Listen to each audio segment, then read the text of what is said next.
L'artisanat devient le symbole d'un nouveau luxe face à la standardisation galopante et globale. Le craft, littéralement l'artisanat, connaît un regain d'intérêt. Ses réalisations fabriquées à la main sont autant soucieuses de raconter une histoire que de mettre à l'honneur un héritage ancestral.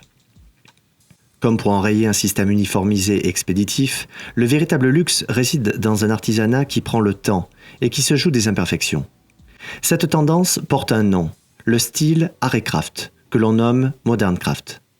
Prise de conscience écologique oblige, la déco se tourne de plus en plus vers le fait main. Les tendances s'inspirent de la nature avec des matières naturelles et fibres végétales. Le modern craft est vu comme un retour au naturel.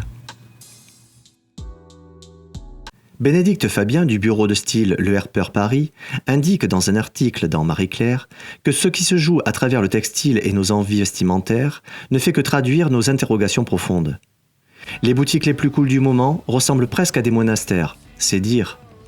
Un havre de paix où l'on pourrait faire son shopping tout en s'accordant une pause méditation ou yoga. Keriel Karoui, du bureau des tendances pour Mostyle, affirme que porter des vêtements sobres et fabriqués de manière locale et artisanale, c'est aussi être dans une approche politique et citoyenne. Porter ces pièces serait comme un message indiquant « Je refuse de souscrire au culte des tendances, de la vitesse, de la surconsommation ». Ce mouvement s'étend en particulier avec ce que l'on nomme le néo-artisanat. La tendance la plus remarquable ces dernières années, c'est le do-it-yourself, faites-le vous-même. L'authenticité sera le maître mot des amateurs de néo-artisanat.